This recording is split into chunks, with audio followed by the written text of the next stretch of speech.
Pertama-tama saya mau mengucapkan Shalom, selamat pagi Bapak Ibu Saudara sekalian. Shalom. Puji nama Tuhan. Pada pagi hari ini kita bersama-sama bersyukur, baik Bapak Ibu Saudara yang hadir secara onsite pada pagi hari ini maupun yang mengikuti secara online. Mari saat ini kita mau bersama-sama menyiapkan hati kita. Saya mau mengundang kita semua untuk menundukkan kepala kita. Kita akan masuk ke ibadah kita. Mari kita bersama-sama berdoa. Tuhan Yesus, Allah Bapa kami yang bertatap di dalam kerajaan surga, kami bersyukur Tuhan. Kami sangat bersyukur untuk kesempatan yang boleh Kau berikan dalam kehidupan kami. Ketika kami Tuhan masih Kau berikan nafas kehidupan, masih Kau berikan kesehatan Tuhan, bukan bisa hadir di tempat ini, di rumah-Mu Tuhan, untuk kami bersama-sama menyembah Engkau. Kami sangat bersyukur untuk setiap berkat dalam kehidupan kami Tuhan. Dan saat ini Tuhan, kami sidang jemaat-Mu mau bersama-sama Tuhan, dengan segenap hati kami, dengan segenap pikiran kami, dengan segenap jiwa kami, dengan segenap kekuatan kami Tuhan, kami mau bersama-sama menyembah Engkau. Karena Engkau adalah Allah yang layak ditinggikan. Engkau adalah Allah yang kudus.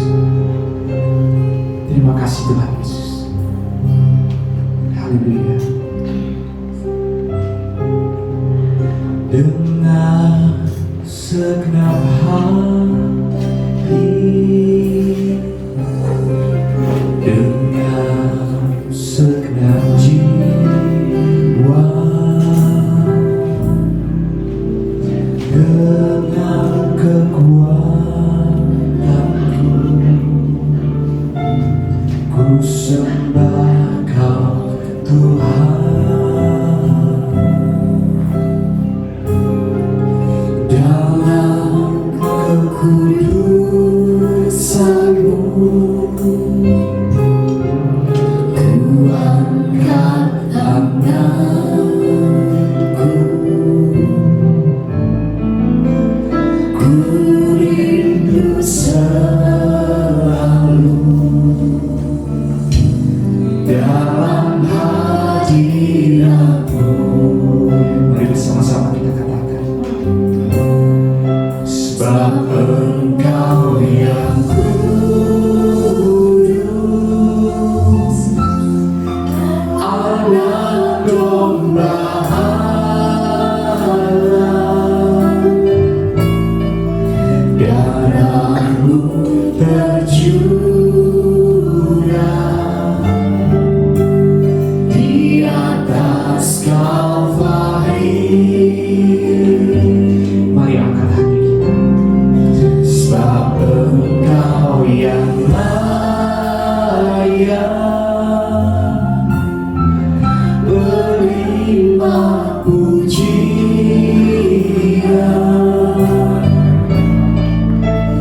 hormat dan kuasa, sekarang dan selamanya. Dengan segenap hati, dengan segenap jiwa, dengan kekuatanku, ku sembah Kau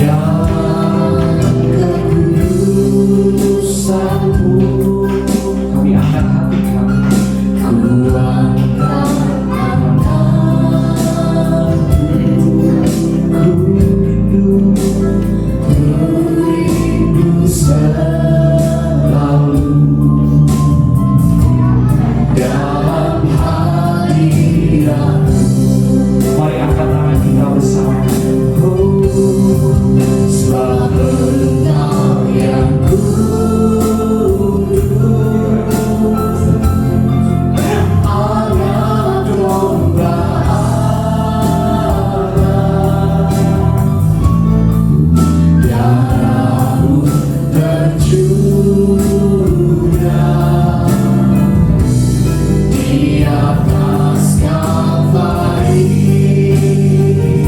Sebab Engkau yang layak, Sebab Engkau yang layak menerima setiap pujian kami. menerima pujian,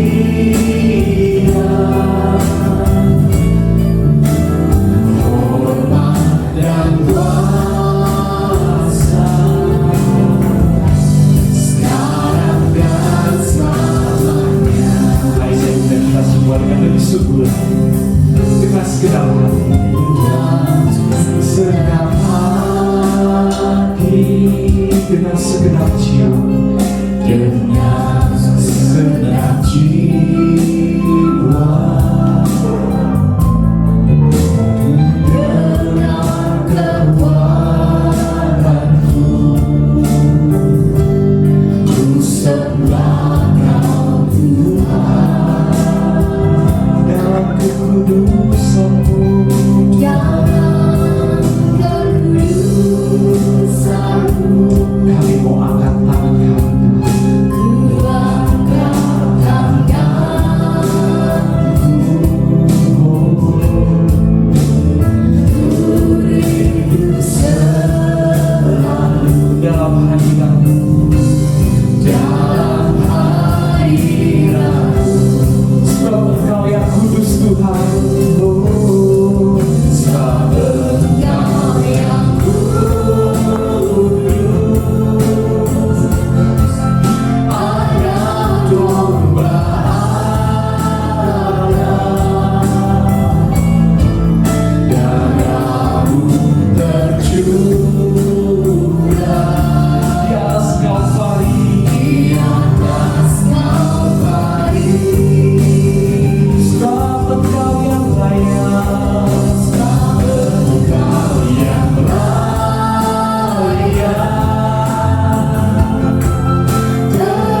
sekarang dan selamanya.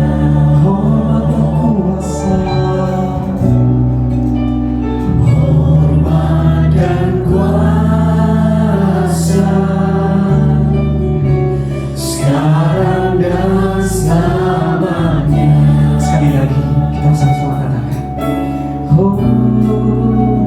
Hormat dan kuasa, sekarang dan selamanya.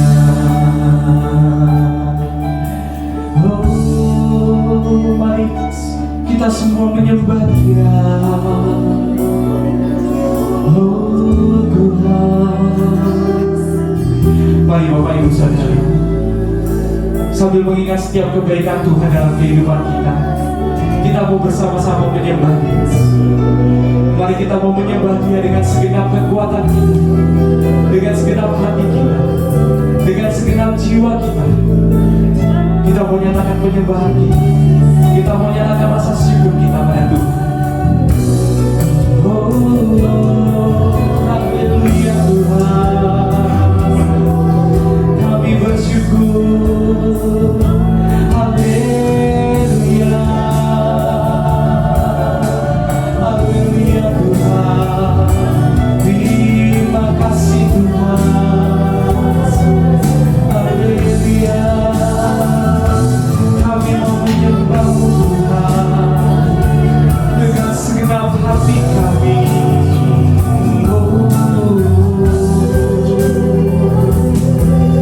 Haleluya, haleluya. Mari Bapak Ibu bawa hati kita untuk lebih dekat pada Tuhan. Glory bagimu Yesus, terima kasih Tuhan,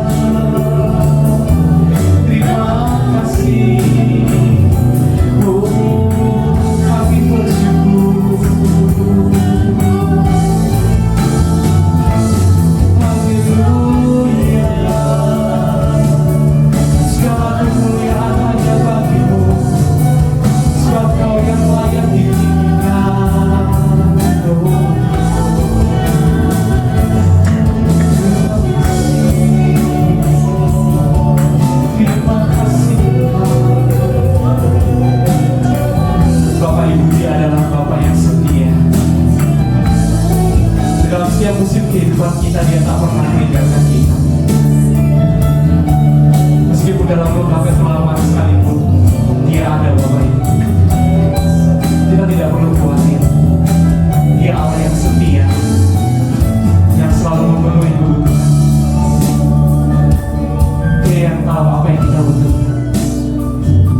setiamu, Kau menyediakan yang ku perlu.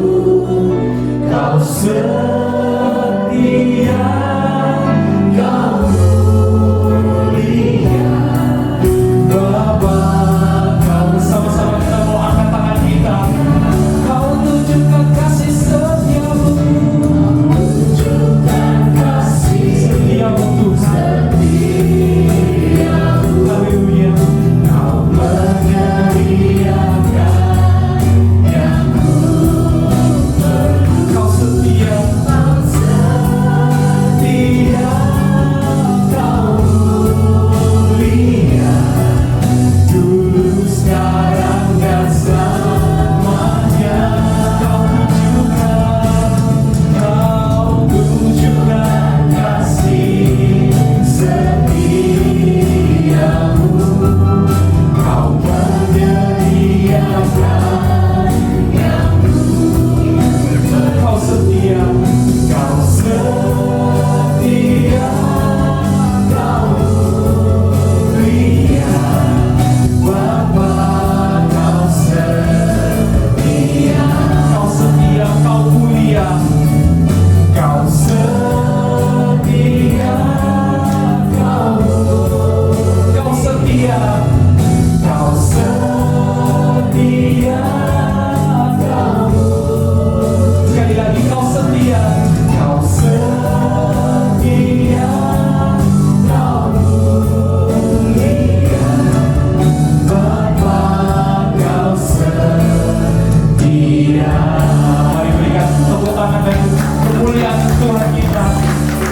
Oh, haleluya. Terima kasih Tuhan Yesus. Saat ini kami siap bersama-sama Tuhan untuk memuji meninggikan Engkau, dan kami mulai ibadah kami di dalam nama Tuhan Yesus Kristus.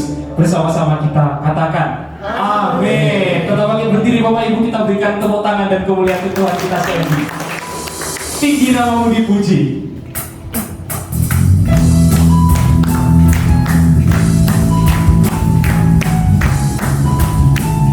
Berdialah dasar dari segala yang kita harapkan, dasar dari yang ku harapkan, Bukti dari segala yang tak kulihat, iman berikanku kekuatan untuk melakukan perkara yang hebat bersama rohmu. bersama Rohmu. Kami yakin Tuhan, Ku pasti menang. Tinggi namamu dipuji, hormat kemuliaan. sorak-sorai, Sorak dengan segenap hati, Raja keagungan.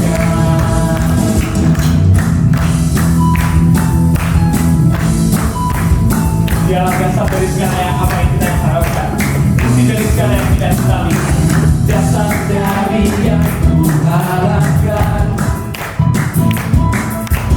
Bukti dari segala yang tak kulihat, sebab iman yang memberikan kami kekuatan. berikanku kekuatan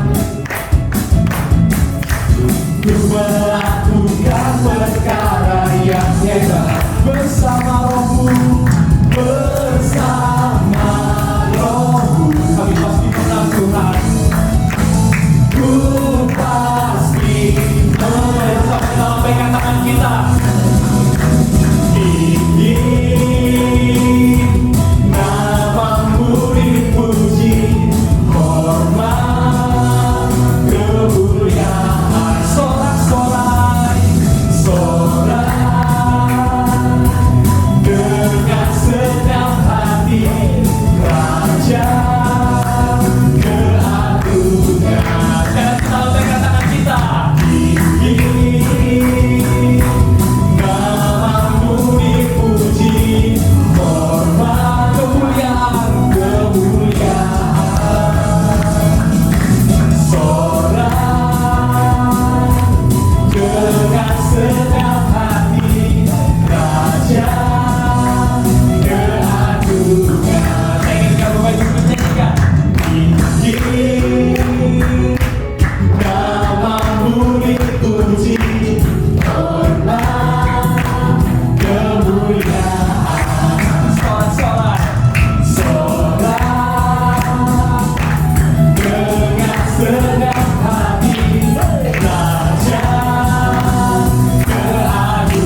kemuliaan dan sorak-sorai Tuhan kita. Haleluya. Silakan kembali Bapak Ibu Saudara.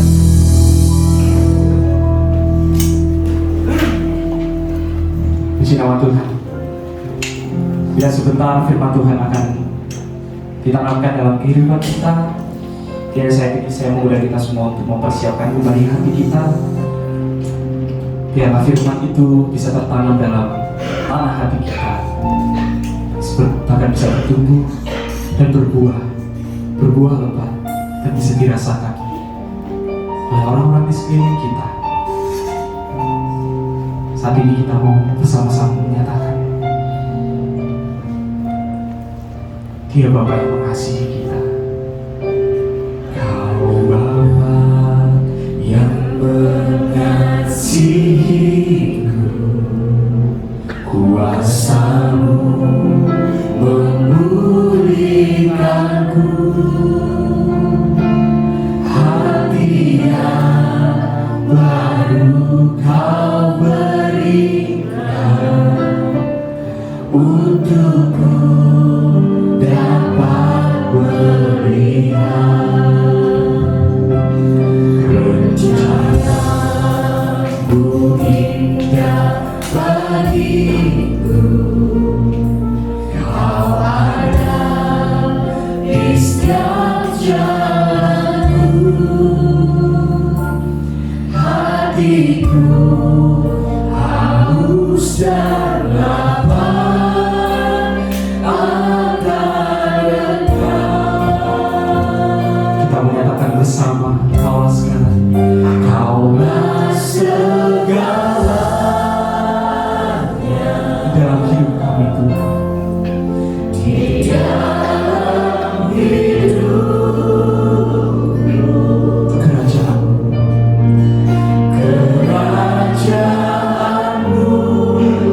kebenaran-Mu, itu bagi aku.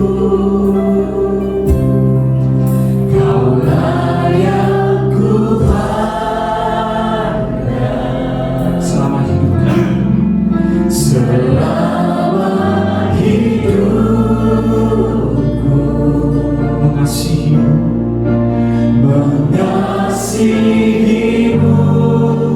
memuliakan-Mu, Bapa dan Raja-Mu.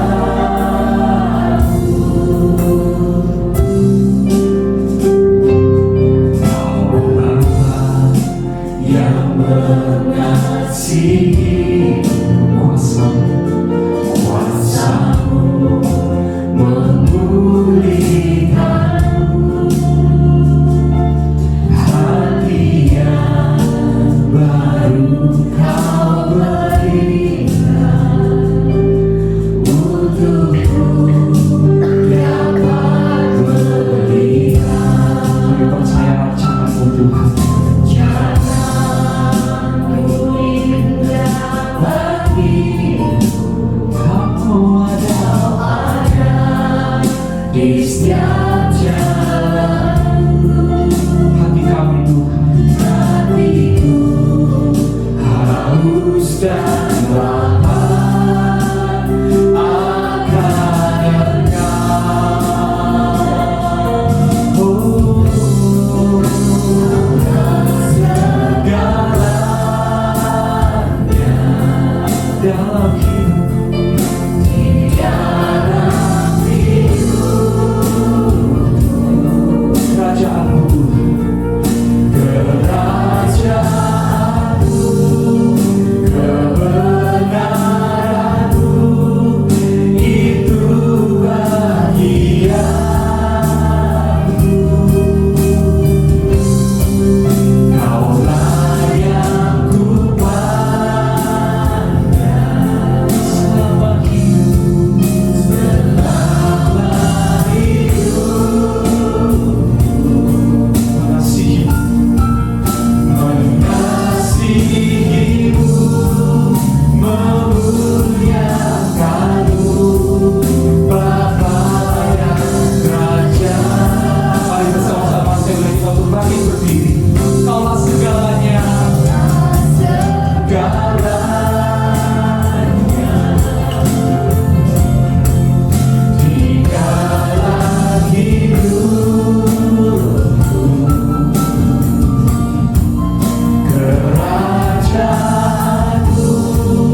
selama hidup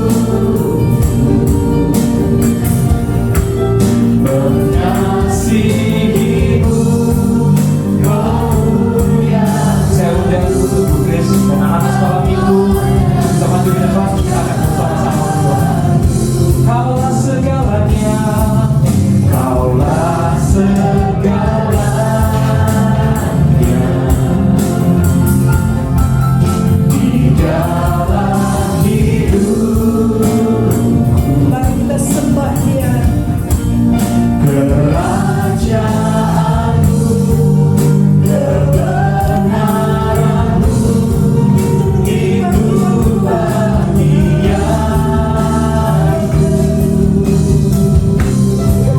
Kaulah yang ku pandang selama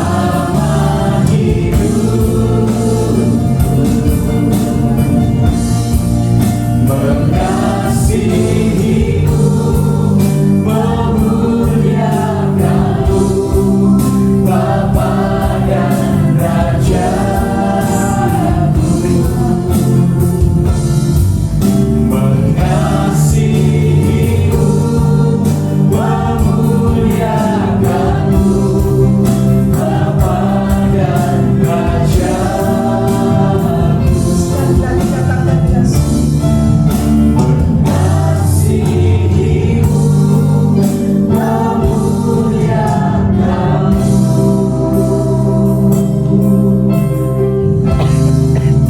Bapa dan Rajaku.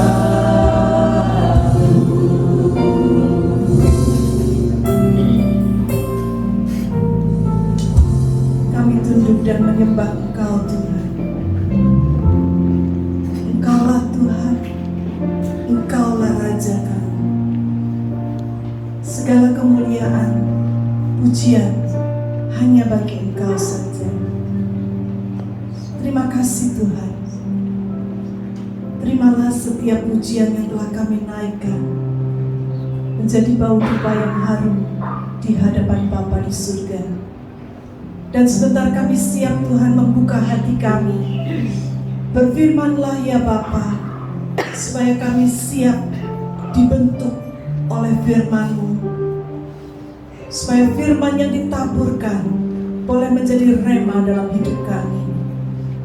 Pakai hamba-Mu yang akan menyampaikan kebenaran firman Tuhan. Pakai dia, pakai hidupnya untuk menjadi berkat bagi setiap kami. Kau berkati juga hamba-Mu yang sudah memimpin dalam pujian, supaya hidupnya semakin berbuah lebat di hadapan Tuhan. Dan sebentar juga Tuhan, anak-anak sekolah minggu akan beribadah kepadamu. Engkau mau pakai guru sekolah minggu yang akan mendampingi. Dan supaya setiap anak-anak ini boleh terbuka hatinya, mereka boleh mengenal Engkau, mereka boleh dibentuk menjadi pribadi-pribadi yang mengasihi Tuhan dan mengasihi sesama. Berkati setiap kami yang hadir, berkati Tuhan, supaya benar-benar firman-Mu itu boleh mengubah hidup kami menjadi satu pribadi yang baru di dalam Tuhan. Kami siap dan kami rindu. Berbicaralah ya Tuhan. Di dalam nama Tuhan Yesus kami panjatkan doa kami. Dan setiap kita yang percaya katakan amin. Selamat berbakti anak-anak sekolah minggu. Silakan duduk saudara.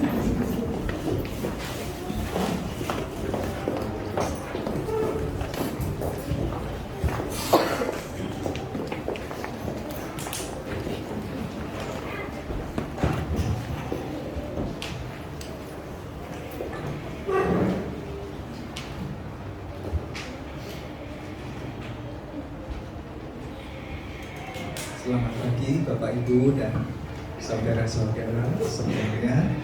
Puji Tuhan, pada pagi hari ini kita belajar bersama ya. Anugerah Tuhan memampukan kita untuk hadir dan bersama-sama belajar firman Tuhan.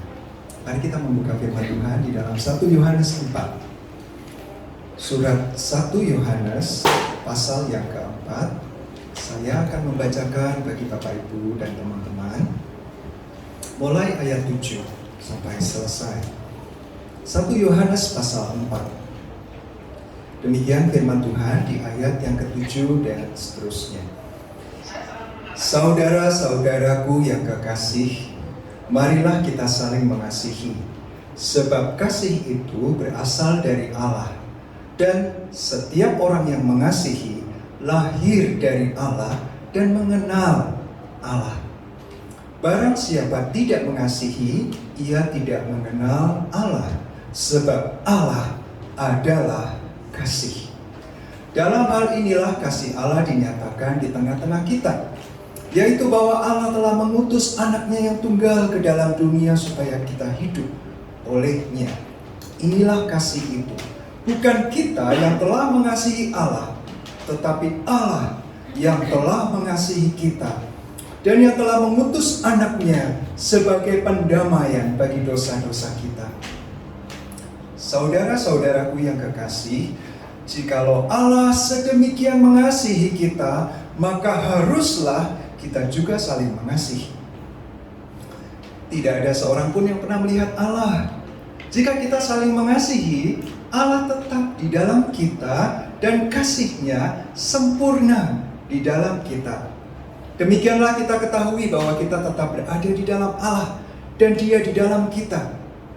Ia telah mengaruniakan kita mendapat bagian dalam Roh-Nya. Dan kita telah melihat dan bersaksi bahwa Bapa telah mengutus anaknya menjadi juru selamat dunia. Barang siapa mengaku bahwa Yesus adalah anak Allah, Allah tetap berada di dalam dia dan dia di dalam Allah. Kita telah mengenal dan telah percaya akan kasih Allah kepada kita. Allah adalah kasih, dan barang siapa tetap di dalam kasih, ia tetap di dalam Allah dan Allah di dalam dia. Dalam hal inilah kasih Allah sempurna di dalam kita, yaitu kalau kita mempunyai keberanian percaya pada hari penghakiman. Karena sama seperti Dia, kita juga ada di dalam dunia ini. Di dalam kasih tidak ada ketakutan. Kasih yang sempurna melenyapkan ketakutan, sebab ketakutan mengandung hukuman, dan barang siapa takut, ia tidak sempurna di dalam kasih. Kita mengasihi karena Allah lebih dahulu mengasihi kita. Jikalau seorang berkata, aku mengasihi Allah, dan ia membenci saudaranya, maka ia adalah pendusta. Karena barang siapa tidak mengasihi saudaranya yang dilihatnya, tidak mungkin mengasihi Allah yang tidak dilihatnya. Dan perintah ini kita terima dari Dia. Barang siapa mengasihi Allah, ia harus juga mengasihi saudaranya. Amin. Satu teks yang panjang. Mari kita melihat ke samping kanan, ke kiri, ke depan, ke belakang. Coba dilihat. Buktikan bahwa kita mengasihi. Hanya dengan melihat, ya, dilihat dulu. Kalau nggak kelihatan, bagaimana kita bisa mengasihi? Di atas juga. Ada yang di atas. Iya. Yang di atas melihat ke bawah. Iya. Ada ya. Di sebelah-sebelah kita, di depan, di belakang, di atas. Di bawah. Iya. Kasih adalah pembelajaran seumur hidup. Dan ini adalah pelajaran yang paling sulit. Betul ya? Pelajaran apa yang paling sulit bagi kita di sekolah dulu? Matematika? Oh tidak. Beberapa sangat suka matematika. Ada yang menghafalkan itu adalah penderitaan. Baiklah. Nah, kasih itu bukan hanya sebuah hafalan atau hitungan, tetapi kasih itu adalah tindakan. Mari kita melihat firman Tuhan ini. Tadi panjang ya kita baca firman Tuhan ya. Tetapi kita menarik banyak hal yang sangat istimewa dari surat 1 Yohanes ini. 1 Yohanes ditulis oleh Rasul Yohanes. Banyak dipercaya bahwa inilah Rasul Yohanes, salah satu dari murid Yesus, itulah yang menulis. Dan istimewa, kata kasih yang di dalam Injil Yohanes dan surat Yohanes itu semua di dalam kata agape. Kalau kata benda, agape. Kalau kata kerja, agapao. Ya, ada sebuah kualitas kasih yang berbeda. Itulah yang ditekankan oleh Rasul Yohanes. Maka ketika kita membaca Injil Yohanes, banyak dari sekian kata-kata agape di Perjanjian Baru, paling banyak di surat-surat dan di Injil Yohanes. Jadi dia adalah Rasul kasih. Banyak yang memberikan sebutan Rasul kasih kepada Yohanes. Tetapi mari kita lihat kasih yang seperti apa ya. Nah, surat 1 Yohanes ini menarik karena kalau kita membaca dari pasal 1, 2, 3, 4, 5, maka kita akan mendapatkan topik yang diulang-ulang. Kalau kita membaca, ini tadi kan sudah disampaikan ya oleh Yohanes di dalam dengan inspirasi yang dari Roh Kudus. Kenapa diulang lagi? Tetapi menariknya, ketika dia ulang, maka dia mengambil sebuah perspektif atau melebarkan tema itu. Sehingga kalau kita suka dengan sistematika, maka ini ada outline-nya ya, ada tema-tema tertentu dalam setiap surat atau bagian-bagian Injil. Di surat 1 Yohanes itu berbeda. Jadi itu mengulang lagi, tetapi dengan perspektif atau dengan penekanan yang makin luas, sehingga ketika kita baca utuh tanpa terputus-putus dengan pasal dan ayat, maka kita akan mendapatkan sebuah dasar inti dari kebenaran, dan kemudian itu diulang dan dijelaskan. Makin paham kita, oh maksudnya begini. Oke, itulah sebabnya maka Bapak Ibu, indah sekali jika Bapak Ibu meluangkan waktu untuk membaca surat 1 Yohanes dengan lengkap, dengan coba memahami ya. Nanti akan kita rasa, oh iya tadi sudah bilang di pasal 1, ini muncul lagi di pasal 2, muncul lagi di pasal 3, 4, bahkan penutup di pasal 5. Dan itu yang kita pelajari di pasal 4 tidak terlepas dari spiral ini ya. Kita lihat sekilas dari ini. Nanti saya akan memberikan sebuah penekanan pada bagian-bagian tertentu karena tentu tidak bisa kita membahas seluruhnya. Yang pertama, Yohanes menekankan sekali bahwa Allah adalah kasih. Mari kita memahami, Alkitab itu adalah wahyu, pernyataan yang Tuhan berikan secara pribadi. Sangat pribadi, sangat spesial. Tidak semua orang membaca Alkitab, kan? Nah, ketika kita mendapat wahyu yang spesial ini, maka kita tahu bahwa kita mendapatkan Tuhan menyatakan dirinya secara khusus kepada kita. Kata atau karakter Allah adalah kasih. Itu sungguh-sungguh kuat. Pesan yang kuat disampaikan oleh Yohanes. Termasuk Allah adalah terang, Allah adalah benar, ya, Allah adalah kudus. Maka itu kita mendapatkan, oh, kita jadi kenal Allah melalui pernyataannya, wahyunya kepada kita. Kalau tidak diwahyukan, dari mana kita tahu bahwa Allah itu kasih? Kalau kita membayangkan sebuah pribadi yang penuh dengan kasih, tapi kasihnya kacau balau, tidak ada kebenarannya, maka kita membayangkan, waduh, kasih yang liar begitu ya. Atau semua serba aturan, hukum, tidak ada kasih di situ. Maka kita juga akan, Allah kita ini Allah yang hakim ya, atau guru yang killer gitu, tidak ada empatinya, tidak ada sayangnya. Nah, Rasul Yohanes dengan sangat baik menyampaikan karakter Allah kita dengan begitu lengkap. sempurna. Dan itu yang membuat kita jadi hidup kita itu berbeda sekali seharusnya. Kalau disuruhnya kita harus mengasihi sesama, maka akar dari kita bisa mengasihi atau sumber dari kita bisa mengasihi dengan tulus adalah dari karakter Allah. Mari kita kembali ke awal sekali. Kenapa Allah menciptakan manusia? Kalau kita tidak lihat dari awal, tentu kita akan tiba-tiba lompat ke sini, kita tidak tahu, oh maksudnya apa sih? Oke, saya sudah tahu Allah baik dan kasih. Terus, nah ini dia. Mari kita mengulang kembali sejarah Allah menciptakan manusia karena Allah menciptakan manusia supaya dan supaya sama nggak ya? Apa tujuan Tuhan menciptakan alam semesta?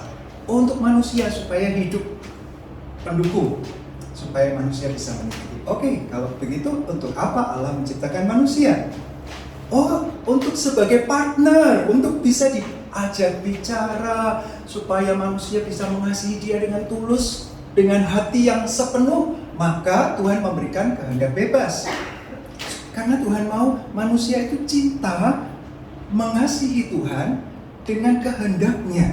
Di antara berbagai pilihan untuk menyenangkan diri, untuk menyenangkan orang lain, maka Tuhan mau, karena Tuhan sudah menciptakan spesial, maka Tuhan mau kasih manusia yang diciptakan spesial ini juga spesial bagi Allah. Itu tujuannya.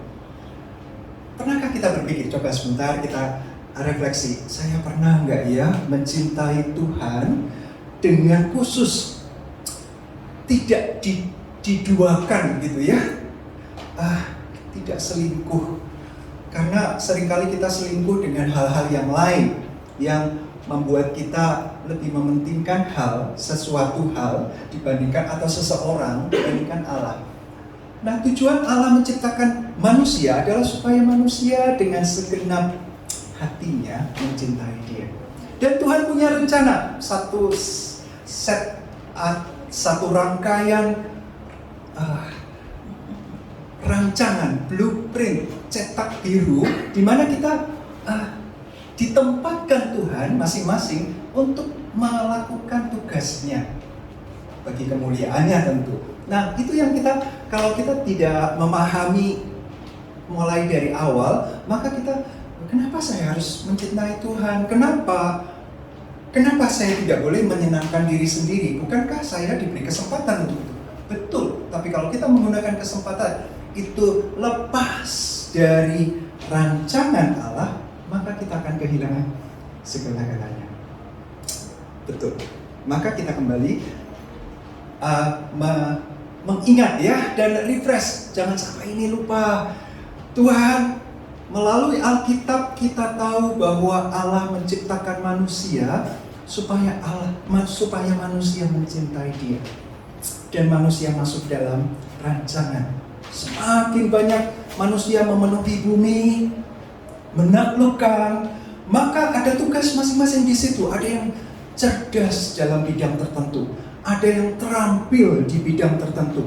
Dalam berbagai aspek kehidupan kenegaraan, ekonomi dan seterusnya, Tuhan menempatkan orang-orang yang dicintainya dan yang mencintainya supaya mereka jadi berkat gitu. Supaya orang lihat, oh Tuhan mengatur sedemikian rupa dengan sempurna. Nah, kalau kita tidak tahu rencana Tuhan, maka kita hidup buat diri sendiri. Kan dikatakan, kasihilah sesamamu manusia seperti dirimu sendiri, berarti saya harus mengasihi diri sendiri dulu. Betul. Tapi jangan lupa mengasihi sesamanya. Dan itu perintah terutama yang kedua ya. Yang pertama adalah kasihilah Tuhan Allahmu dengan segenap hatimu, dengan segenap jiwamu, dengan segenap akal budimu, dengan segenap kekuatanmu. Itu tujuannya supaya Tuhan senang. Manusia sudah diciptakan, manusia sudah dilengkapi, semua mendukung. Pantas ya, pantas sekali dan sepatutnya lah manusia itu mencintai Dia. pantas sekali. Kalau tidak mencintai justru tidak pantas, tidak tahu diri. Saya sudah diciptakan, saya dilengkapi dengan kemampuan, kecukupan, kepandaian, kesehatan, terus hidup buat diri sendiri. Salah, tujuannya salah. Nah, kalau kita sudah tahu tujuan Allah, maka kita bisa masuk ke dalam kasih yang sebenar-benarnya. Mari kita melihat kembali ke firman Tuhan ini. Rasul Yohanes di dalam suratnya 1 Yohanes itu banyak mengkontraskan. Kontras itu artinya kalau warna terang maka ada warna-warna gelap supaya tajam gitu. Perbandingannya tajam. Orang bisa melihat, itu perpaduan atau kombinasi yang bagus. Tidak semata-mata asal berikan warna begitu. Kita bisa lihat dari alam semesta ini, begitu indah, begitu harmonis. Tuhan menciptakan dengan kita bisa menikmati gitu ya, di gunung, hijaunya, segarnya, atau di pantai, ombak yang terus menerus dan pandangan yang lepas jauh sampai terlihat cakrawala begitu. Horizon, ya. Itu membuat kita takjub, Tuhan, Engkau istimewa. Kreativitas, ya, Engkau mencipta dengan begitu menakjubkan. Nah, kontras-kontras ini membuat kita jadi tahu, Tuhan itu benar, Tuhan itu terang, Tuhan itu kasih. Maka Rasul Yohanes juga memberikan bandingannya. Kalau Allah itu terang, maka ada kegelapan. Kalau Kristus itu datang untuk menyelamatkan manusia, maka ada antikristus. Dan itu disebutkan di ayat pasal sebelumnya dan pasal 4 bagian atas, itu juga begitu. Ada antikristus. Kasih dikontraskan dengan kebencian. Nah, di sini juga dikatakan di pasal sebelumnya ya, itu kuat sekali firman Tuhan mengatakan. Sekali lagi kita lihat ini sebagai sebuah spiral yang saling melengkapi dan semakin meluas gitu. 1 Yohanes pasal 3 ayat 15. Setiap orang yang membenci saudaranya adalah seorang pembunuh manusia. Nah, ini menjadi peringatan yang kuat bagi kita. Tidak mengasihi itu pembunuh. Apa hubungannya antara membenci itu membunuh. Seorang pembenci saudara itu adalah seorang pembunuh manusia. Pernahkah kita berpikir apa hubungannya membenci dengan membunuh? Ketika itu dikontraskan dengan Allah yang kasih, yang mengasihi manusia dan memberikan kehidupan. Orang yang membenci itu orang yang mereka-reka kejahatan kepada orang lain. Betul ya? Orang yang senang kalau orang lain itu jatuh. Bahkan kalau dia bisa melakukan, dia akan menjegal, menyandung, mendorong. Itu orang yang membenci. Ada perasaan, aku ingin dia jatuh. Kenapa? Karena dia sudah mendahului. Harusnya aku yang mendapatkan kehormatan itu, mendapatkan keuntungan itu, tetapi dia menyerobot menjadi kompetitor, ya, menjadi penyaing yang membuat kita akhirnya rugi atau tidak nyaman. Terus kita mencoba menjatuhkan, mereka-rekakan kejahatan, walaupun nggak bisa langsung, tapi di dalam pikiran, kalau saja pandemi ini sudah membunuh dia, anak-anaknya, senang sekali saya kehilangan saingan. Sejahat itu begitu ya. Atau paling tidak dia sakit gitu ya, biar tahu rasa betapa sakitnya saya disakiti oleh dia. Terkutuklah dia. Nah, itu kata-kata, itu anggapan atau harapan yang keluar dari hati yang benci. Dan itu disamakan oleh Tuhan sebagai seorang yang membunuh, mereka-reka kejahatan kepada orang lain. Itulah orang yang membenci saudaranya. dan itu pembunuh. Dan tidak ada seorang pembunuh yang tetap memiliki hidup yang kekal di dalam dirinya. Jadi orang yang membenci pasti tidak mengasihi. Orang yang tidak hidup dalam kasih berarti bukan anak Allah, karena Allah itu kasih. Kalau bukan anak Allah, tidak ada kehidupan kekal di dalamnya. Ya, mari kita belajar. Kita berhenti dulu. Coba pikirkan, adakah orang-orang yang kita benci? Adakah orang-orang yang kita benci? Karena dia sudah menyakiti, karena dia sudah membuat saya jatuh, karena dialah yang mengambil keuntungan saya, properti saya. Oh, dialah yang membuli saya sampai sekarang, atau dari di masa kecil dulu, dan seterusnya. Coba kita ingat, adakah orang-orang yang kita benci, dan coba kita akui di hadapan Tuhan, Tuhan saya membenci. Tuhan, orang-orang ini yang menyebabkan saya menderita di dunia ini. Tuhan tolong, saya mau belajar menjadi seorang yang menghidupi kehendak Tuhan, yang hidup untuk menghidupkan, bukan untuk mematikan. Pembunuh itu untuk membunuh, ya, mematikan kehidupan.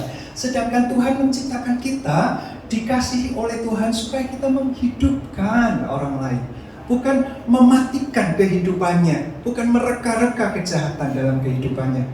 Mari kita sadari bahwa sekali lagi tidak mudah untuk mengampuni orang yang kita benci. Di surat 1 Yohanes sangat ditekankan kasih Allah, kasih Allah. Oh, tadi ada lagunya ya. Kasih Allah, itulah yang membuat kasih Bapa, itulah yang membuat kita dipenuhi oleh kasih-Nya. Hati kita damai sejahtera sehingga kita bisa mengasihi orang yang kita benci, termasuk orang yang membenci kita. Ya, jadi tidak akan mungkin kita mencoba dengan kekuatan sendiri. Tuhan, saya mau mengasihi dia. Tuhan, saya mau mengasihi dia. Saya tidak mau membenci lagi. Saya tidak ingin menjadi pembunuh. Tetapi ketika kita mengandalkan kepada pikiran dan hati kita sendiri, kita pasti akan gagal. Sekali lagi dia berbuat salah, langsung meledak lagi kebencian kita, kemarahan kita. Hanya kasih Kristus itulah yang membuat kita damai. Ya, kita diperdamaikan dengan masa lalu yang menyakitkan. Tuhan memberikan pengampunan. Kita juga membenci Allah pada awalnya, tetapi Allah berinisiatif, Allah yang turun, Allah yang mendekat mengasihi kita, dan itulah yang memenuhi hati kita sehingga kita bisa mengasihi orang lain. Jadi tema yang ada di sini kembali, yang pertama adalah kasih Allah dulu. Dan Yohanes menulis surat 1 Yohanes ini, beberapa mengatakan begini Bapak Ibu, teman-teman, inilah surat tulisan terakhir dari Yohanes. Beberapa ya, dari tradisi dan dari catatan-catatan dikatakan bahwa kemungkinan inilah surat terakhir, bukan Wahyu. Wahyu ditaruh di terakhir karena menyatakan masa depan. Iya, tetapi Wahyu juga ditulis oleh Rasul Yohanes ya, tetapi Rasul Yohanes menulis Wahyu. Beberapa memikirkan bahwa setelah Wahyu ditulis baru surat 1 Yohanes. Dan ini adalah surat penutup dia. Ya, penutup dia. Dia sudah pada saat itu ketika menulis Wahyu, dia ada di mana Bapak Ibu ingat? Di Pulau Patmos. Ya, disendirikan karena dia sudah dihajar, disiksa, dianiaya sedemikian rupa, dia nggak mati-mati. Ini rasul yang istimewa ya. Tuhan berikan kekebalan yang luar biasa. Akhirnya dibuang aja. Sudah, taruh di tempat pembuangan di pulau terpencil, dan dia bekerja di sana dan dia justru mendapatkan wahyu. Tetapi ketika dia tua, nggak mati-mati, sudah ditaruh di Patmos pembuangan juga tetap belum mati. Dia sudah kembali aja, terserah, biar mati-mati sendiri. Dan ketika dia kembali, dia berada di Efesus. Dan dia menjadi orang yang sangat tua, rasul tertua yang pernah hidup. Yang lain sudah tidak ada. Nah, Rasul Yohanes di akhir hidupnya, di penghujung hidupnya sekitar 100 tahun. Kira-kira usianya 100 tahun ya. Omahen kemarin berapa tahun? 85. Omanel 92. November 93. Iya, panjang nak. Rasul Yohanes sudah tua sekali. Dia dituakan sedemikian rupa di akhir hidupnya. Inilah surat terakhir yang ditulis. Dan mungkin ini juga kalau secara kronologis ini catatan terakhir di Perjanjian Baru. Tetapi intinya adalah Bapak Ibu, ada begitu banyak perbuatan Allah yang dia lihat, dialami. Dan dia di akhir hidupnya menulis begitu banyak tentang kasih.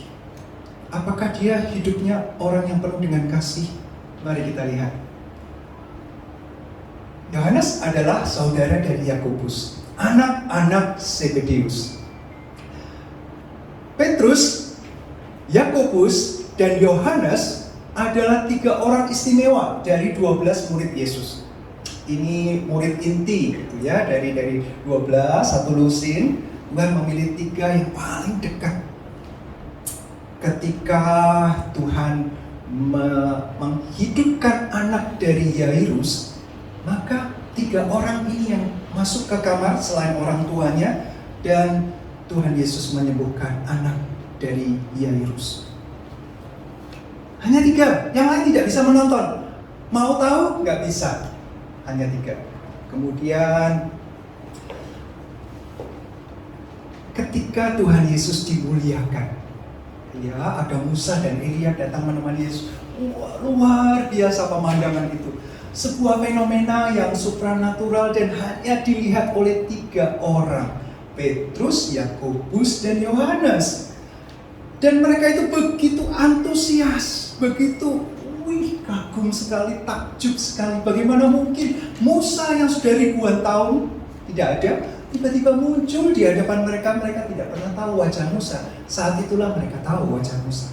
Elia diangkat naik ke surga hidup-hidup, dan mereka bisa lihat. Luar biasa pengalaman itu ya. Ketika di Taman Getsemani, Tuhan Yesus berdoa menjelang penganiayaannya. Maka ada 3 orang murid yang dekat dengan dia, yang sebenarnya kalau mereka tidak tertidur, mereka bisa lihat betapa Yesus bergumul sampai keringatnya bercucuran seperti darah. Dengan berkata, "Bapa, kalau boleh, cawan ini lalu dari hadapan, tetapi bukan kehendakku." Seharusnya mereka lah orang-orang yang mendengar, menyaksikan, tetapi mereka begitu lelah dan mereka tertidur. Yohanes istimewa. Yohanes dan Yakobus, anak dari Zebedeus. Zebedeus itu orang yang nelayan yang berhasil, ya, penangkap ikan yang punya banyak pekerja. Jadi kelihatannya hidup Yakobus dan Yohanes itu cukup nyaman. Saudagar, ayahnya itu saudagar ikan. Jadi ketika mereka dipanggil Yesus, "Ayo ikut aku." Yakobus dan Yohanes langsung hatinya terbakar, membara, langsung ditaruh semuanya, meninggalkan ayahnya bersama dengan pekerja-pekerja yang lain. Jadi pekerja itu bekerja untuk ayahnya. Lalu mengikut Yesus. Istimewa. Nah, Yesus di Markus pasal 3 memanggil mereka bukan anak Zebedeus, anak-anak guru. Guru itu apa? Guru. Petir menyambar, lalu ada suara yang menggelegar. Guru. Kenapa ya? Kenapa Tuhan Yesus tahu dong orang tuanya bernama Zebedeus, tapi Tuhan Yesus panggil mereka anak-anak guru. Nah, di Lukas ada kemungkinan ketika di Injil Lukas dicatat Tuhan Yesus bersama 12 muridnya mau ke Yerusalem. Sudah mengarah ke Yerusalem, tapi harus melalui daerah Samaria. Sebuah daerah Samaria, orang-orang Yahudi biasanya nggak mau lewat daerah Samaria itu. Kalau bisa membelok, memutar, sehingga tidak memasuki wilayah orang-orang Samaria yang campur baur itu. Mereka nggak suka. Ini bukan rasnya yang benar, bukan darah murni, darah campuran, mage. Nah, tetapi Yesus mau masuk lewat karena dia mau cepat dengan tujuan yang jelas ke Yerusalem. Yesus dan murid-muridnya masuk. Orang Samaria menolak. Orang Yahudi nggak boleh lewat sini. Sana. Ini orang-orang sombong. Mungkin begitu ya, karena orang Yahudi memang nggak pernah mau masuk situ. Merasa diri lebih tinggi dari orang-orang Samaria. Ketika Yakobus dan Yohanes mendengar usiran dari daerah itu, mereka begitu marah. Padahal sebelumnya mereka sudah lihat Yesus dimuliakan. Lukas pasal 9 ya, Yesus dimuliakan di atas gunung. Mereka lihat dan mereka takjub dan mereka menganggap ini dewa. Dan ketika mereka ditolak, sekelompok itu, Yesus dan murid-muridnya, Yakobus dan Yohanes datang kepada Yesus dan berkata, Tuhan, maukah engkau kami panggil api dari langit menghanguskan mereka? Keren ya. Ini orang-orang keras enggak ini? Orang keras aslinya. Yakobus dan Yohanes ini orang-orang yang hatinya itu nelayan mungkin begitu ya, tempaannya itu badai, ombak tinggi, jadi mereka harus tangguh, mereka harus kuat. Dan mungkin karakter mereka terbentuk dari ayahnya yang sudah puluhan tahun ia ditempa seperti itu. Anak-anak muda ini juga menjadi orang-orang yang keras dan panggil ya. Emang aneh juga ya. Yesus saja nggak pernah menurunkan api dari langit loh. Mereka itu seolah-olah sanggup gitu. Mungkin karena itu Yesus memberikan istilah atau panggilan anak-anak guru. Ini saya memikirkan, wah ini kalau satu jadi pemimpinnya Rusia, satu jadi pemimpinnya Ukraina, perang nuklir ini. Ya satu nggak terima, wah api dari langit. Hiroshima, Nagasaki terjadi lagi kalau pemimpinnya itu orang-orang seperti ini gitu ya. Wah, nuklir meledak di udara, habislah satu kota itu. Kemudian mereka, orang-orang yang ibunya pernah datang kepada Yesus. Kemungkinan ada kerabat gitu ya, famili ya dengan Maria ibu Yesus. Ibu dari Yakobus dan Yohanes juga berkata, Tuhan, boleh enggak saya minta sesuatu? Satu aja. Ya, apa Ibu? Nanti ya, tolong anak saya yang ini, ketika engkau dimuliakan, tolong yang satu di sebelah kanan, yang satu sebelah kiri. Ya, itu ibunya Yakobus dan Yohanes yang meminta Yesus. Jadi mereka punya anggapan, Yesus ini kelak menjadi Mesias, Raja yang membebaskan orang Israel dari penjajahan, penyelamat, penebus, Mesias yang ditunggu-tunggu, Kristus. Jadi permintaannya satu sebelah kanan, satu sebelah kiri. Jadi kedua orang ini memang biasa rupanya dihormati begitu. Yesus bilang, Ibu, engkau tidak tahu apa yang kau minta gitu ya. Nah, Yohanes lebih istimewa lagi. Yohanes lebih istimewa. Dari 3 murid inti, nah Yohanes ini yang lebih spesial dari yang spesial. Apa spesialnya? Petrus jatuh, betul ya? Petrus menyangkal Yesus ketika ditanya oleh budak perempuan, kamu logatmu sama dengan itu? Kamu muridnya ya? Enggak. Prajurit yang lain ya, dan Petrus menyangkal Yesus 3 kali. Yakobus tidak disebut apa-apa, tetapi ketika di atas kayu salib, Yesus disalib. Siapa yang satu-satunya murid yang disebut, yang berada dekat dengan salib Yesus? Siapa? Yohanes. Bersama dengan Maria ibu Yesus. Dan yang lain tidak disebutkan siapa. Petrus pasti sudah terbirit-birit lari karena sudah menyesal sekali, sudah mengingkari gurunya, ya. Yakobus sama sekali tidak disebut, tetapi Yohanes ada di situ, dan Tuhan Yesus dari atas kayu salib mengatakan, ibu inilah anakmu, anak inilah ibumu. Sempat Tuhan Yesus menitipkan ibundanya yang sangat dikasihinya kepada Yohanes. Jadi Yohanes ada di mana sampai di saat terakhir di mana semua orang meninggalkan, dia ada di situ.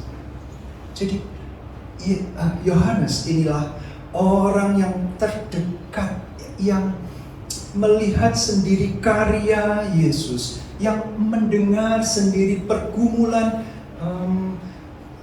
doa-doa Yesus, apa yang Yesus khotbahkan, dan sampai saat terakhir Yohanes ada di situ. Dan betul-betul ketika prajurit langit jadi gelap, gempa terjadi, prajurit berkata, sungguh dia adalah anak Allah. Yohanes dengar, dan itulah sebabnya dia begitu memiliki impression, kesan yang dekat sekali dengan Yesus. Dari anak-anak guru, dia menulis Injil Yohanes yang penuh dengan kata-kata kasih. Tema kasih kuat sekali di situ. Injil yang istimewa, tidak termasuk sinoptik Matius, Markus, Lukas, karena ada keistimewaan dari Injil Yohanes. Dan surat 1 Yohanes yang begitu banyak mengatakan kasih Allah sebagai Bapa, anak-anak yang dicintai, Kristus yang menyelamatkan. Ada begitu banyak kata-kata itu sehingga orang melihat beda jauh dulu waktu ikut sebagai rasul dari Yesus dengan temperamen yang berkobar-kobar, panas dan menggelegar. Tiba-tiba di usianya, perjalanan hidupnya sedemikian rupa ditempa, dimasukkan di dalam wajan, minyak yang mendidih, dia tidak mati. Dibuang di pulau Patmos sendirian, di pulau yang gersang dan harus bekerja paksa mungkin di sana. Dia mengalami penderitaan yang luar biasa, nggak mati-mati. Sampai terakhir di Efesus, tradisi mengatakan di usia yang sekitar 95-100 tahun, dia sudah sampai tidak bisa apa-apa ya. Di usia yang begitu lanjut, dia sampai harus dipapah kalau ditandu begitu, kalau mau ke, karena dia adalah rasul terakhir yang pernah hidup, yang sampai orang-orang itu mengidolakan. Jadi dari jemaat itu mengundang, ayolah Bapak Yohanes, datanglah. Jemaat di Efesus masing-masing berbagai tempat mengundang dia. Jadi dia harus ditandu, dipapa, sampai di jemaat yang antusias, banyak sekali yang datang. Mereka ingin dengar, ini orang yang paling dekat dengan Yesus dan mau tahu apa pesan yang disampaikan. Rasul Yohanes hanya mengatakan satu kalimat, pendek sekali, khotbahnya cuma satu kalimat. Saya berapa jam ya tadi khotbah ya? Anak-anakku, kasihilah satu sama lain. Titik. Itu saja. Anak-anakku, kasihilah satu sama lain. Jemaat menunggu. Terus, udah selesai. Lalu dia ditandu keluar, pergi ke tempat lain dalam ibadah yang lain. Dan kata-kata itu yang diulang, ini tradisi ya, dikatakan tidak ada di Alkitab. Tradisi mengatakan begitu. Lisan, tradisi lisan. Di tempat lain juga begitu. Tandu kemudian agak disandarkan berdiri menghadap jemaat. Satu kalimat yang sama dia ulang di jemaat. Setiap jemaat yang dikunjungi, dia hanya mengatakan, anak-anakku, kasihilah satu sama lain. Nah, yang undang atau yang para pemimpin gereja juga, Kok cuma begitu sih khotbahnya? Cerita dong tentang pengalaman bersama dengan Yesus kan. Wah, luar biasa melihat orang mati dibangkitkan, orang kusta disembuhkan. Wah, melihat transfigurasi Yesus dimuliakan, ada Musa, ada Elia. Kami ingin dengar. Tetapi Yohanes hanya berkata, hai anak-anakku, kasihilah satu sama lain. Kenapa? Tolong lebih panjang. Jawaban Rasul Yohanes juga dalam tradisi lisan dikatakan, cukup. Kalau mereka melakukan itu cukup, karena itulah perintah Tuhan. Ya, hanya itu saja. Khotbah yang satu kalimat selesai. Karena itulah yang Tuhan kehendaki. Kalau jemaatnya melakukan itu cukup. Karena ini surat diberikan pada orang Kristen ya, bukan kepada orang di luar yang belum mengenal Kristus, bukan. Rasul Yohanes menulis kepada jemaat yang sedang ada pergumulan ajaran sesat pada saat itu. Dan dia katakan, Allah kasih. Allah sudah mengasihi kita. Kalau kita tinggal di dalam kasih Allah, maka kita pasti buktinya adalah mengasihi sesama. Pasti. Jadi orang yang mengasihi sesama di dalam kebenaran Kristus, maka dia mengasihi Tuhan. Dan itu cukup. Di pasal 3 tadi, setelah pembunuh tadi ya, kita ingat-ingat ya, ternyata ada orang yang membenci saudara itu adalah pembunuh manusia. Nah, itu di ayat 15. 1 Yohanes 3 ayat 18 atau 17 mulai saya bacakan bagi Bapak Ibu. 1 Yohanes 3 ayat 17. Barang siapa mempunyai harta duniawi dan melihat saudaranya menderita kekurangan, tetapi menutup pintu hatinya terhadap saudaranya itu, bagaimanakah kasih Allah dapat tetap di dalam dirinya? Anak-anakku, marilah kita mengasihi bukan dengan perkataan atau dengan lidah, tetapi dengan perbuatan dan dalam kebenaran. Mari kita renungkan. Kasih itu harus di dalam kebenaran. Tidak boleh kasih itu liar dan semau-maunya. Ada aturan mengasihi. Dan itu adalah seperti Kristus mengasihi jemaatnya. Bapa mengasihi anaknya. Dan kasih itu haruslah dinyatakan. Bukan cuma dikatakan. Bukan teori, konsep, tetapi dilakukan.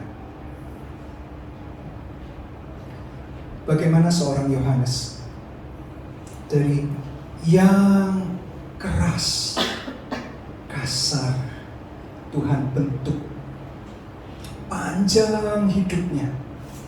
Tuhan berikan kesempatan demi kesempatan. Ada kegagalan yang dia lakukan, tetapi di akhir hidupnya dia menjadi seorang rasul yang dijuluki Rasul Kasih.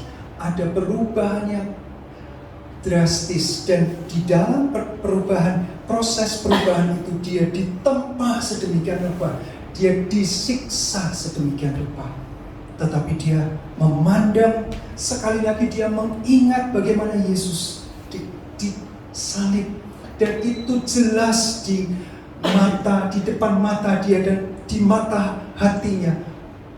Itu peristiwa terus-menerus terpampang, sehingga dia dengan penuh rendah hati belajar. Ketika ditempa, ketika dihancurkan, dia memandang kepada salib Yesus. Allah adalah kasih. Dan kalau Allah kasih, Allah sudah mengasihi kita sedemikian rupa, sepatutnya lah kita mengasihi Allah dan mengasihi sesama. Dan itulah yang dia lakukan. Itulah yang dia lakukan. Mari kita merenungkan kehidupan kita. Apakah kita sedang ditempa oleh Tuhan? Seringkali Tuhan menarik kita keluar dari kamar yang nyaman dan ditaruh di jalanan yang panas, berdebu, dan berguling-guling dengan penuh kesakitan penderitaan di situ. Supaya kita sadar, Saya tidak bisa bersandar kepada kemampuan saya tidak bisa mengandalkan kepintaran saya. Kalau sementara saya kuat, maka itu tidak akan terus-menerus kuat. Tuhan menarik kita, mencabut kita dari akar kesombongan, dari rasa puas diri, dan menaruh kita di tempat yang gersang, supaya kita sadar menantikan anugerah Tuhan itu, sungguh-sungguh menaklukkan diri di bawah anugerah Tuhan, menikmati kasih Tuhan saja, bukan mencari-cari yang dari luar, memuaskan kita dengan hal-hal duniawi, tidak. Tetapi ketika kita di dalam pergumulan, di dalam penderitaan yang Tuhan berikan kepada kita, Tuhan tetapkan. Tuhan bukan cuma Bapa yang memberkati anak-anaknya. Iya, Bapa sanggup dan pasti akan memelihara anak-anaknya. Pasti. Bapa duniawi saja sangat mencintai anak, apalagi Bapa surgawi. Dan itu dari awal manusia diciptakan untuk dicintai. Ya, tetapi jangan hanya pada satu poin itu saja kita memandang Bapa kita, tetapi adalah Bapa yang mendidik anak-anaknya. Jangan menjadi anak yang manja, yang minta berkat terus, yang minta kenikmatan terus, comfort zone yang makin tebal. Tidak, Bapa itu akan mendidik kita. Terlalu enak hidupmu, keluarkan dari kenyamanan, kenikmatan itu. Sekarang andalkan Tuhan. Dan itu sakit sekali. Kita kehilangan banyak hal. Kesehatan kita, apa yang kita andalkan? Kekayaan orang tua kita mungkin. Kepandaian kita untuk mengatur segala sesuatunya. Tuhan berikan kesempatan secuplik. Ayo. Dengan kondisi yang sekarang, mampukah engkau membanggakan diri seperti Yohanes? Perjalanan hidup membuat kita hancur, dan izinkan kita hancur di hadapan Tuhan, karena Allah kita adalah Allah yang kasih. Kehancuran kita itu untuk membentuk kita tidak menjadi anak gampangan, anak yang mau enaknya saja, tetapi anak yang mau berjuang, yang sadar saya ini adalah dengan segala kemampuan, segala properti yang saya punya, supaya saya menyukakan hati Tuhan. Itu yang dari awalnya Tuhan sudah ciptakan.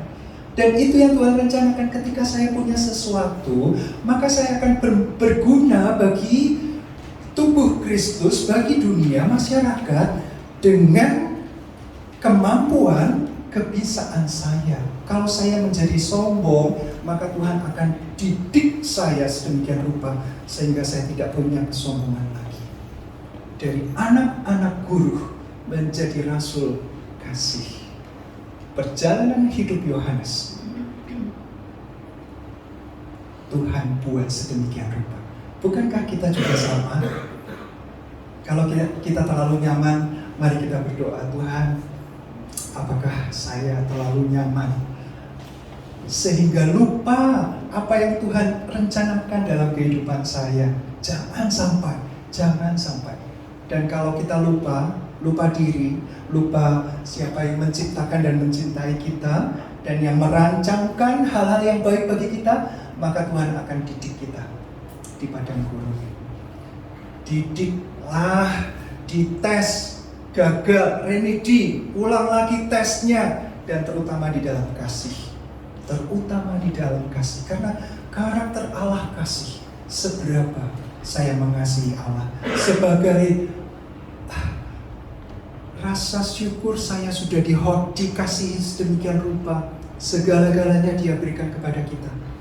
Segala-galanya bukan berkat jasmani, bukan. Hidupnya, nyawanya, cintanya penuh, utuh. Seberapa kita juga mau belajar untuk mencintai Dia utuh, penuh, segala-galanya. Dan kita masuk dalam rencana Tuhan. Temperamen kita yang kasar, yang jahat, yang membenci yang sama dengan membunuh, mereka-rekakan yang jahat kepada orang lain, Tuhan ubahkan menjadi orang yang penuh cinta kasih.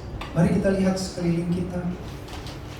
Tuhan menaruh kita di tengah kantor misalnya, perusahaan, atau usaha, atau pelayanan, atau apa. Sudahkah saya menerapkan kasih ini?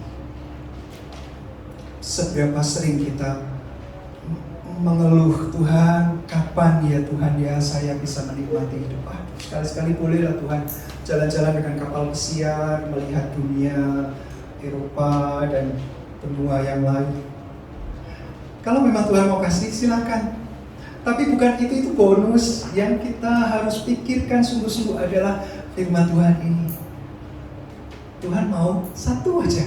Ayo, cinta Tuhan, sadar bahwa kita itu dicintai sedemikian rupa. Itulah sebabnya salib selalu menjadi pusat ya, selalu salib itu menjadi pusat. Mengingatkan kita salib itu adalah bukti nyata kasih sayang yang besar. Siapa orang yang pernah membela kita sampai menyerahkan nyawa? Itu salib. Pribadi yang tergantung di salib. Dan yang mati, yang dikuburkan, dan yang bangkit, dan yang naik ke surga. Itu pribadi, betapa bangganya kita dikasihi sedemikian rupa. Dan kalau kita hidup hanya untuk mengasihi diri sendiri, menikmati apa yang Tuhan beri, begitu miskinnya kita. Tuhan mau kita mencintai dengan perbuatan dalam kebenaran. Mari kita merenungkan firman Tuhan ini.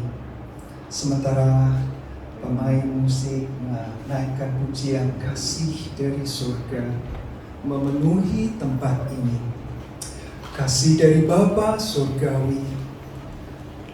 Saya mengundang pemuji untuk maju ke depan. Sama-sama kita memohon anugerah Tuhan, kasih yang mendidik kita menjadi pribadi yang mewujudkan rencana Allah dalam kehidupan kita. Bukan pribadi yang egois, bukan pribadi yang pelit, atau pribadi yang penuh amarah, tetapi pribadi yang menjadi berkat. Orang melihat Kristus melalui kehidupan perkataan kita. Orang datang kepada Allah yang benar melalui kesaksian hidup kita. Mari dengan penuh kerendahan hati kita naikkan pujian ini.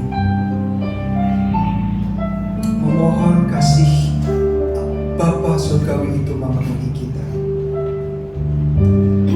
Kasih dari surga memenuhi tempat ini. Kasih dari Bapa surgawi. Kasih dari Yesus mengalir di hatiku.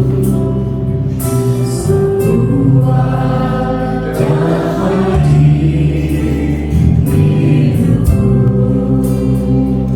Kasih dari Bapa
kami Bapa surgawi,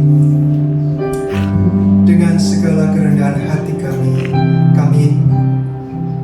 menghadap Engkau, menghadap tahta yang maha tinggi, di mana Engkau dimuliakan dalam segala kekudusan.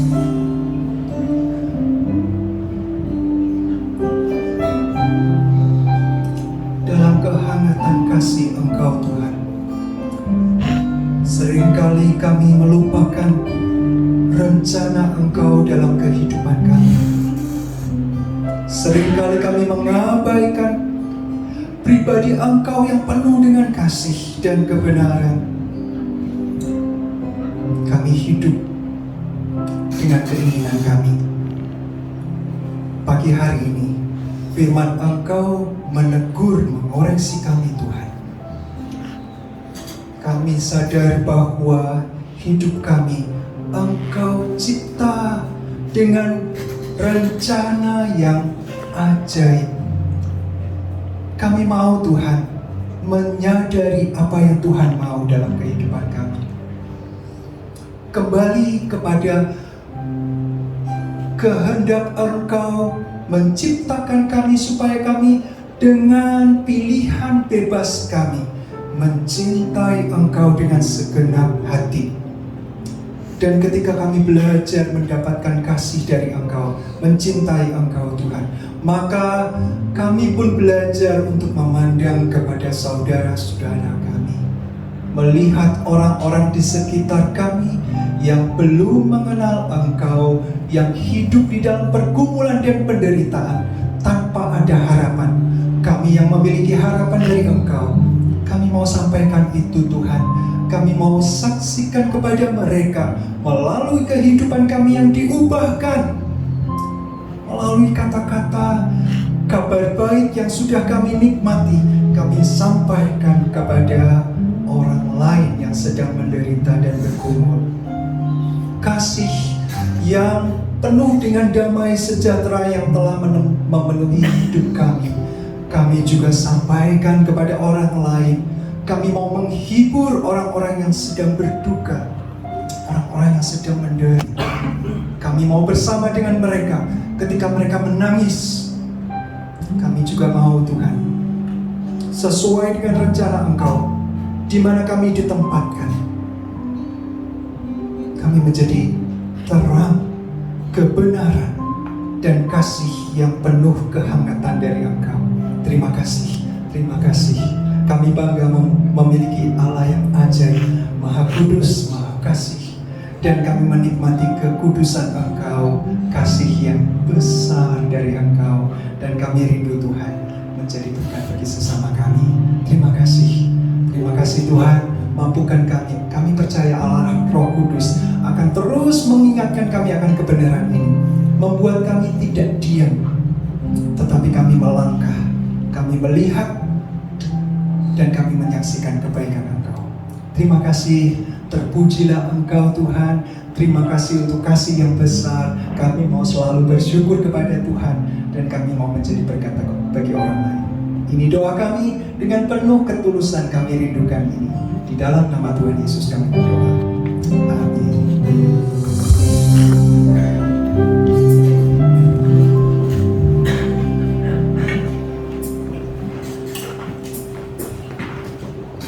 Terima kasih kepada Bapak Pendeta Samuel atas firman Tuhan yang sudah dibagikan kepada kita. Sekali lagi firman Tuhan pada pagi hari ini kembali mengingatkan kita Bapak Ibu bahwa mari kita saling mengasihi. Amin. Saya undang untuk petugas persembahan untuk maju ke depan. Kita akan bersama-sama persiapkan persembahan kita.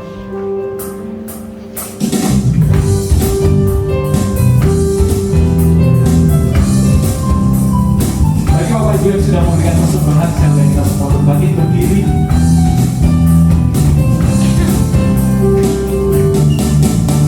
Tuhan Allah di tengah kita besar, besar. Dia senang dan dirangkap dengan sukacita. Dia mengasihi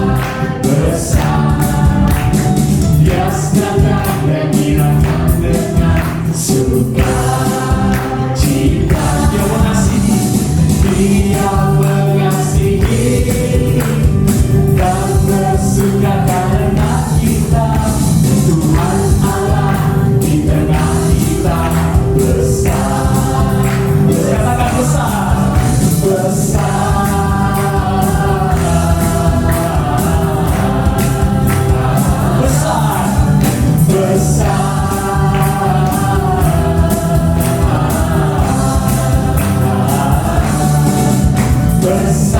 Saya mau kita semua sekali lagi menyanyikan pujian ini. Tuhan Allah di tengah kita. Tuhan Allah di tengah kita. Besar, besar. Dia senangkan dan hilangkan dengan sukacita. Dia mengasihi dan bersuka karena kita. Tuhan Allah di tengah kita. Besar. Bersama-sama kita katakan besar. Besar.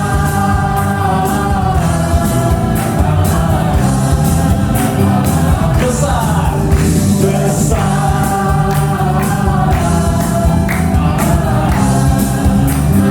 Katakan besar.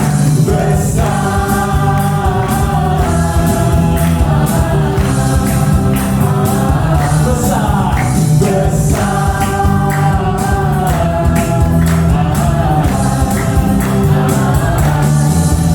Besar, berikan kemuliaan dan sorak-sorai Tuhan kita.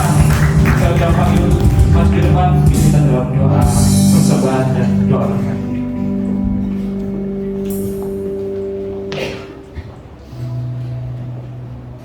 Kami datang kembali menghadap hadirat-Mu, Bapa. Kami mengucap syukur untuk semua anugerah dan kemurahan Tuhan yang luar biasa. Mari Tuhan, kami ingin kembali merendahkan diri kami ke dalam hadirat-Mu. Kembali kami ingin membawa seluruh kehidupan kami. Tidak ada yang tersembunyi di hadapan-Mu.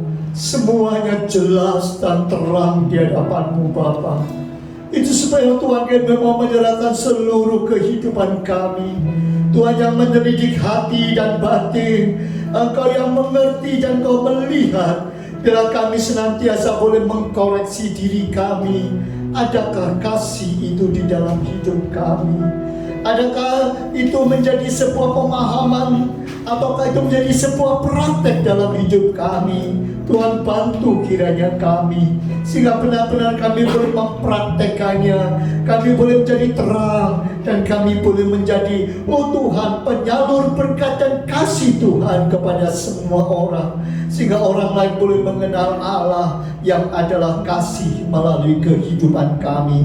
Itu saja Tuhan, kami mau mewujudkannya dalam memberikan persembahan kami yang mewakili kehidupan kami. Kami bawa semua ke dalam tangan-Mu, Bapa. Jadikanlah ini menjadi alat di dalam tangan Tuhan untuk memuliakan Engkau, untuk melebarkan kerajaan surga, dan semua pengurus dipakai oleh Tuhan untuk memuliakan Engkau. Terima kasih Bapa, terima kasih. Kami mau menyerahkan sepenuh di dalam tangan-Mu, dan kami yakin, kami percaya Tuhan senantiasa menyertai kehidupan kami.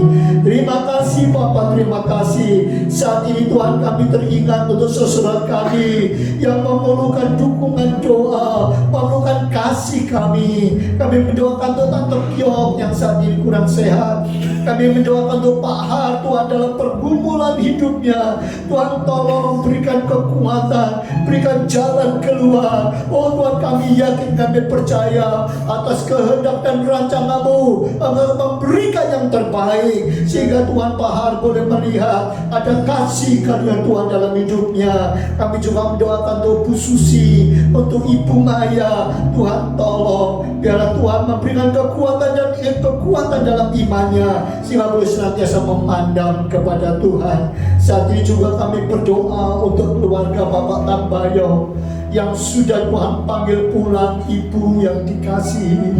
Oh Tuhan, kami serahkan semua dalam tangan-Mu. Hiburkan keluarga yang ditinggalkan, kuatkan iman dan percayanya, sehingga mereka tetap boleh berjalan pada jalan Tuhan. Terima kasih Bapak, terima kasih. Kami menyerahkan semua kegiatan-kegiatan ibadah, kegiatan-kegiatan gereja, bahkan semua kami mendoakan juga untuk anak-anak-Mu yang mau Tuhan dalam minggu ini merayakan ulang tahunnya. Kami teringat untuk Ibu Yuliawati, kami juga teringat untuk Bapak Siono. Terima kasih Bapa. Oh Tuhan sudah menambahkan 1 tahun dalam kehidupan mereka. Kami tahu Tuhan akan memberikan Tuhan berkat yang berlebih pada tahun-tahun yang akan datang. Terima kasih Bapa. Dan sebentar kalau kami pulang, Tuhan menyertai memberkati kami semua dengan berkat-berkat daripada Tuhan. Saudaraku sekalian, arahkanlah hatimu dan tanganmu kepadanya. Pulanglah untuk menerima berkat Allah. Kasih karunia daripada Allah Bapa, kecintaan daripada Tuhan Yesus, dan penyertaan Roh Kudus lengkap atas hidupmu. Pulanglah dan terimalah berkat Allah di dalam nama Tuhan Yesus Kristus. Dan semua yang diberkati Tuhan katakan amin. Immanuel.